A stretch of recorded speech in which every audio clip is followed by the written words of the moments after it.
if someone's involved in an accident that's systemic or large, test them. They shouldn't be on duty if they have any alcohol in their system to begin with. It won't hurt to rule it out.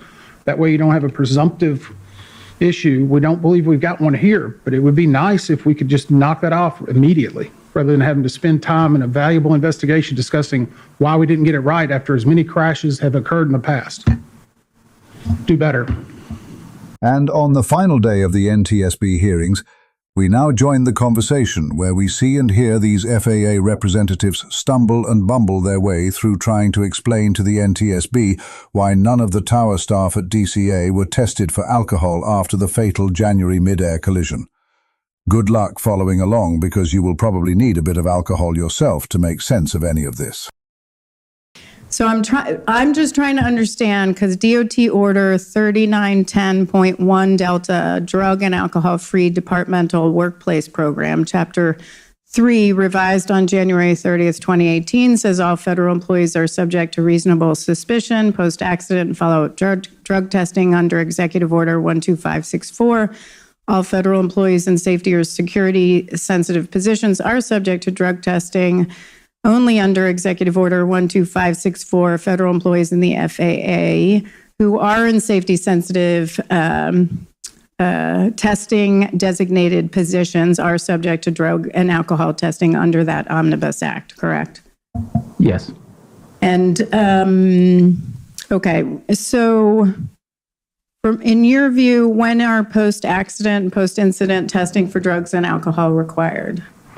Again, it's for a fatality, substantial damage. I believe there's employee injury. I think there's 4 categories when it's required, and it's when you can't discount the employee's performance as a contributing factor to the accident.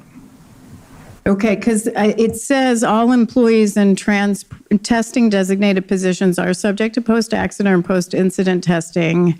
And the order states post-accident or post-incident testing must be conducted as soon as possible following an accident or incident that involves one or more of the following covered events: a fatality, requiring medical treatment away from the accident site, substantial damage to aircraft or vehicles or other property, or other unsafe practices such as operational errors or runway incursions. So I'm just trying to understand the difference here. It's not really a difference. It's the part is when we're trying to determine who to test. There's a specific section where it says determining who to test, and that's where it talks about the employee's performance where you can't discount. So while it would have been easy for us to say test a local controller, right, that at the time of the accident, until we listen to the tapes and pull and have the conference, and the local controller may not have been the controller that issued the instruction. He could have just come in there and relieved the prior controller, or it could have been the clearance delivery or someone that issued a clearance. So we have to listen to the tapes, do our investigation to determine exactly who was involved in that specific incident, and that's who we would test. So am I understanding right that your assertion is that if their performance you deemed was okay, you can accept it? No, but we just don't know who all was involved. So what I mean by that is, if an accident happened on a runway, for example, and we just said, okay, an accident happened, test a local controller. But what if it wasn't the local controller involved? What if it was the ground controller that actually issued the runway crossing? Okay. How many people were in the tower? 5, I believe. Was it hard to figure out? I'm not trying to be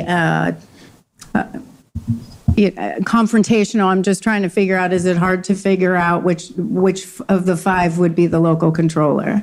No, and you were certainly right. We should have immediately, we could have been able to test a local controller. But what I'm saying is, until we listen to the tapes for the first time, we don't know, or until we have that call, we don't know if the helicopter position was open and was the helicopter controller that issued a visual separation. We have to listen and do our initial investigation to figure out exactly what all controllers were involved in the particular accident.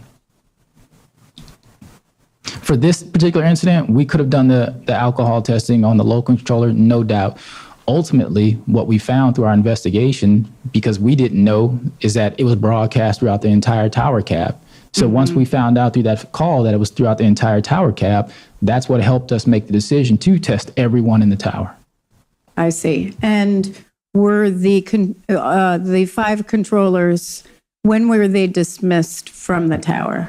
I believe they were allowed to leave at midnight. At midnight. Okay. Do you have any follow-up questions? I'm just wondering, and I mean, things don't always go right all the time. And so we've experienced this several times. Do you ever do a post-action where you get together and say, hey, this didn't go right. Next time we want to make sure that we're doing testing at the right time?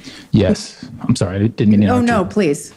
Yes, we are rewriting that entire order because the procedures didn't go right at that time. Oh, And we are retraining all of our on-call specialists, getting them up to speed. A lot of things dropped off during the pandemic. One of the things being we had a rotation of the on-call specialists that take these kind of calls, that handle the drug testing. People retired. We got new folks in without the experience.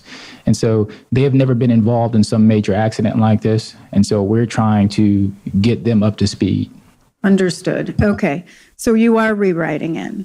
Yes, ma'am. Do you have an estimated timeline on that? I will, in the words of Mr. Inman, push for it to be fast as possible. Or like a guesstimate? Probably in the next couple of months. When we rewrite an order, we typically have to do a period of review for comment, all the other director lines of businesses, and then, of course, our regulator has to sign off on it as well. If it's done during this investigation, we'd love to see it, of course. That would be helpful. Certainly, this was an issue in I believe, Austin. Is that right, Mr. Sarah? Yeah. Okay. Thank you very much for clarifying everything. I appreciate that. I do have a question. On that, if Okay. you don't mind. Mr. Fuller, do you know why that order was redone in 2018? Which order are you speaking of, sir? The drug and alcohol testing. I do not. Were you at FAA during that time? I was. Okay. Mr. McIntosh, do you know why that order was redone? I do not for 2018. Anyone else on the panel from FAA? I do. I was at DOT during that time. And it was because the FAA had failed on other occasions to do the exact same thing. And it was systemic whenever you're talking about either controllers, railroaders, it doesn't matter. But it was something that we were trying to address in 2018 because we were told we'll do better. If you give us a different order, we'll update our systems. We'll get a better system together. So now we're 6-7 years later and we're saying, oh, we're going to go back and rewrite it again. It shouldn't have to be a continual process. If someone's involved in an accident that's systemic or large, test them. They shouldn't be on duty if they have any alcohol in their system to begin with. It won't hurt to rule it out. That way you don't have a presumptive issue. We don't believe we've got one here, but it would be nice if we could just knock that off immediately rather than having to spend time in a valuable investigation discussing why we didn't get it right after as many crashes have occurred in the past. Do better. Yes, sir.